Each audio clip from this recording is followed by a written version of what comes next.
Долг период сте на оваа позиција, веќе ги познавате од 2013, мислам дека беше вашето прво назначување, веќе добро ги познавате приликите. 8 години ми траеше мандатот.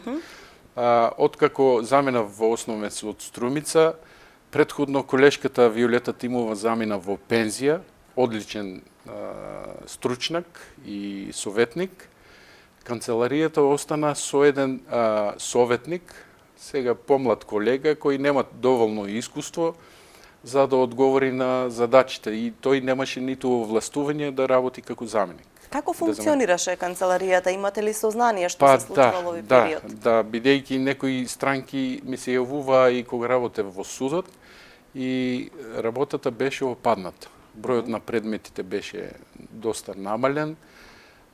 Имаше периоди кога канцеларијата беше заклучена поради пандемијата и така да сега од март месец веќе стапив на должност државен советник, а пред една недела и со овластување за заменик народен правобранител. Не е да се фалам, меѓутоа веднаш бројките на предмети примени граѓани драстично порасна и не велам дека не може и подобро во иднина. Така, каква е состојбата во моментов? Колку има, да речеме, представки и во периодот кога канцеларијата работеше само со советник и на што најмногу се жалеле во тој период граѓаните? Па, кога работеше канцеларијата само со советник, односно некомплетна, кадровски некомплетна, беше истиот број кога сега јас откако сум вратен за еден месец, непол месец, веќе истата бројка ја имам на примени преставки.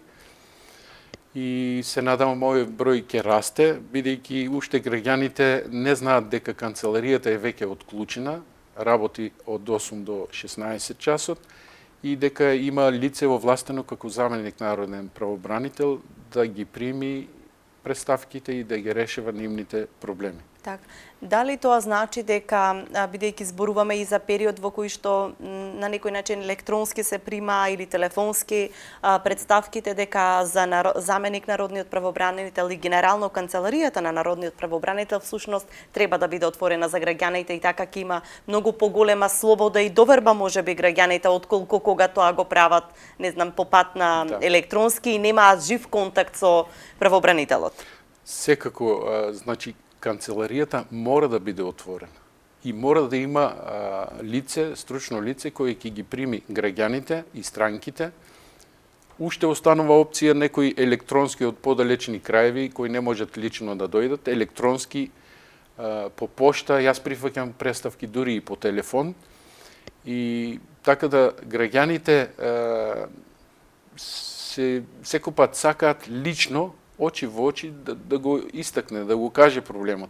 Бидејќи секој не уме писмено тоа да го пренесе на хартија и полесно и попрецизно ќе се изјасни лично пред во канцеларијата на народниот правобранител и така да проблемот нивни може да се реши веднаш со самото нивно презентирање на наводите во нивната преставка може да бидат советувани.